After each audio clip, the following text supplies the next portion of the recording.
Our next speaker is Dr. Abdul Jabbar. He's retired English professor from University of Berkeley.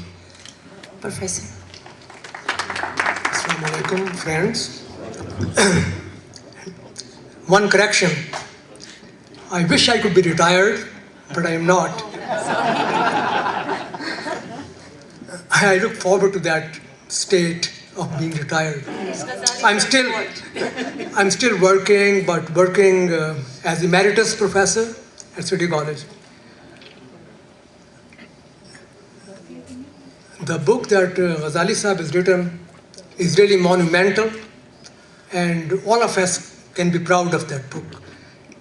My brief review will not be able to do justice to a book of this complexity and depth.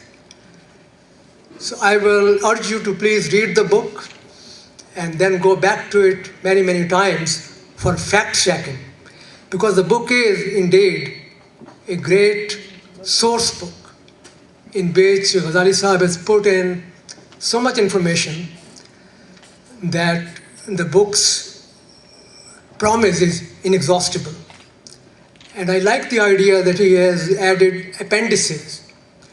So I can visualize a few more appendices in a couple of months, such as the use of drones, such as the attempt to challenge the National Defense Authorization Act, which was challenged by some very prominent Americans, such as Noam Chomsky and a few others.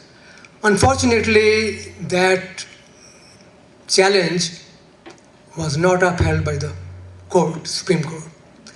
But I can see Ghazali Sahib is also a fighter, a courageous resistor to injustice. So I can see the book evolving in the months to come. So my brief review is going to be limited to two aspects of the book.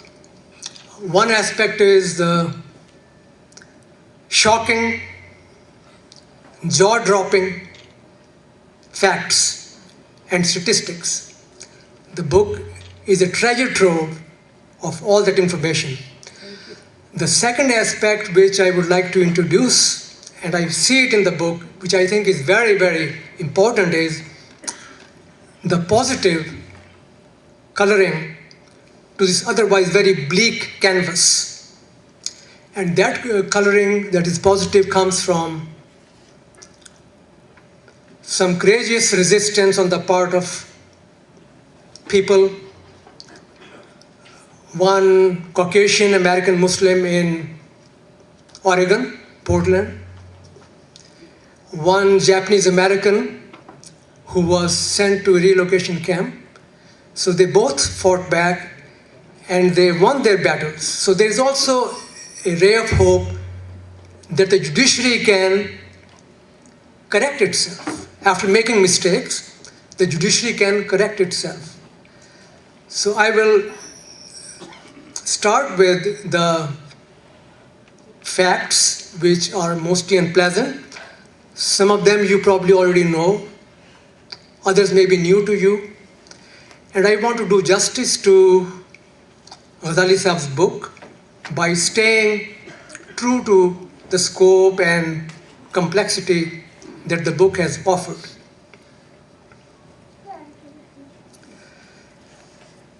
The comprehensive coverage of the topic of the book is evident from its table of contents that lists 9 chapters and 6 appendices. The chapters relate to issues of civil rights, Islamophobia, campaign against Muslim charities, Muslims facing inquisition, institutionalized profiling, stereotyping, hate crimes, silencing of Muslim voices, and finally, Muslim response to the post-9/11 challenges. So you can see that he has covered almost all the important areas on the topic. Ghazali Sahib has framed the message of his book using a clear, easy to follow, and inviting format.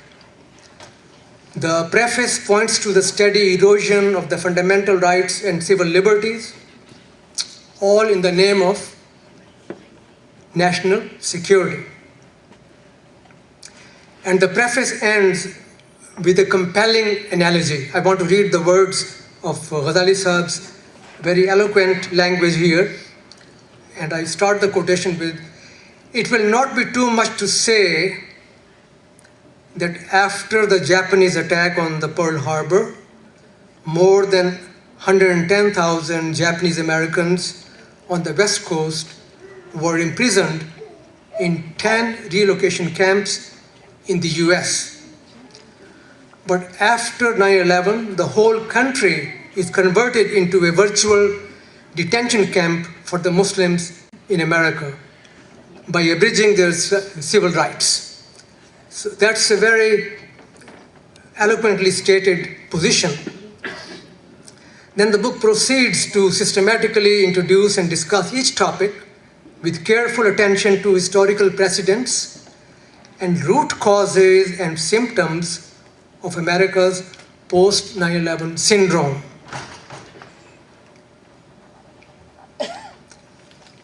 Among the facts and statistics, he mentions and chronicles the physical attacks not only on Muslims but also on anyone even remotely looking like a Muslim or an Arab. And these attacks occurred with alarming frequency. And it was like unleashing a reign of terror on the Muslims in this country, and that continues unabated to this day. I'm sure you heard about horror stories recently.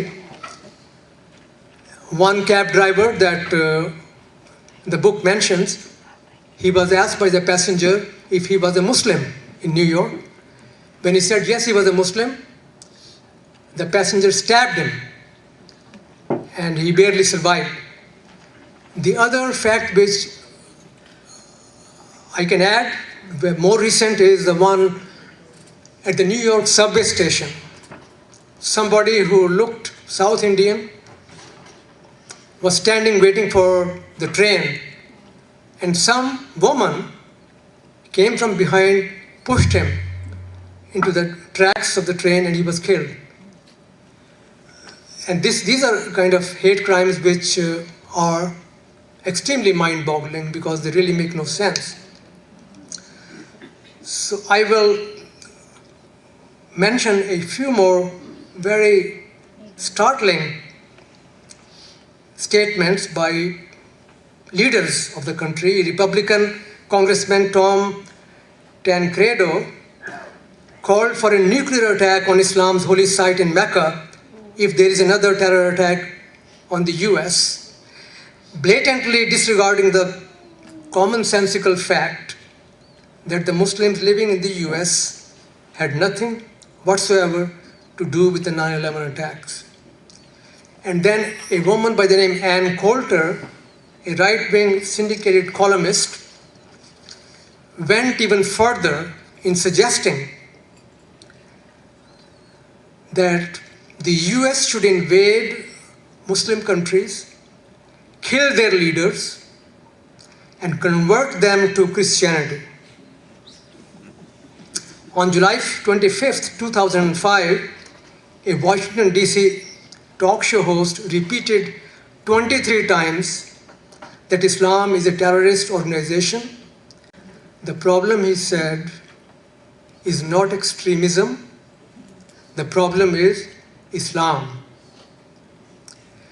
Disappointingly to Muslims, in some cases, even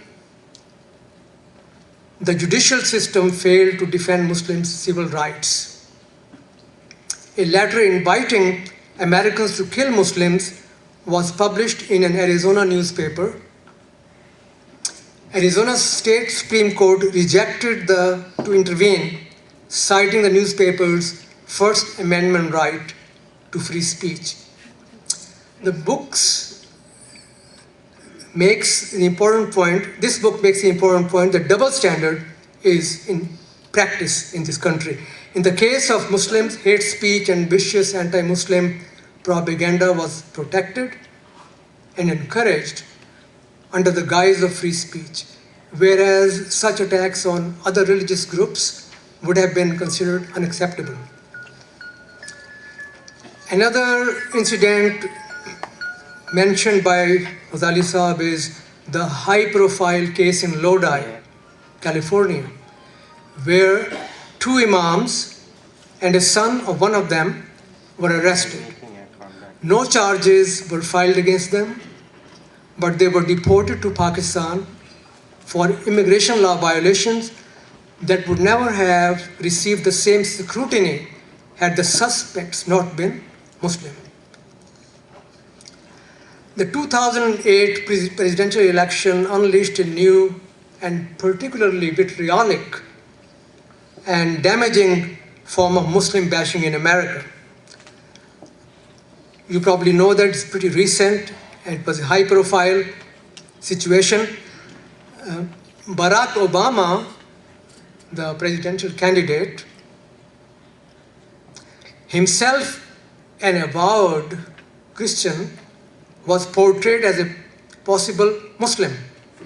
A picture of Obama wearing a white turban popularized the myth, never mentioning that the picture was taken during the then Senator Obama's trip to Kenya. Some Republican politicians, such as Peter King of New York, warned that if, quote, Obama is elected president, then the radical Islamists and their supporters will be dancing in the streets in greater numbers than they did on September 11. So these are all facts mentioned in this book, and I am not going to add to the list other than just say that two more very important issues cropped up. One was the Ground Zero Mosque controversy, and the other was the Sharia law threatening to take over this country's constitution. So you probably know that President Obama supported the construction of Ground Zero mosques, saying that every community has a right to build its places of worship wherever they want, like any other community. However, under constant attack, he had to be forced to modify his statement. Then, did you want me to finish? Then the other person is the mayor of New York, Bloomberg. He openly supported the construction of the mosque. So there is positive development at the top level also. Arnold Schwarzenegger, he included mosque in the California legislation as protection granted to other places of worship. So I think we have to celebrate all the positive things, and I compliment Ghazali Sahib for including those in his book. I'll conclude with his own words from the last chapter of the book, and his lines are: American Muslims have a strong sense of optimism and anticipation that the current wave of anti-Islam will recede in due time, and they will regain their civic vitality and rejoin the mosaic of other minorities and ethnic groups. The American Muslims will join their predecessors, Japanese Americans, American Jews, Irish Americans, and African Americans, who also, in times past, endured national intolerance, social prejudice, and legal injustice. I'm very happy to see that the names of Samina Sahiba and Khalid Sahib of American Muslim Voice are prominently mentioned in the book. They deserve it. And thanks to all of you.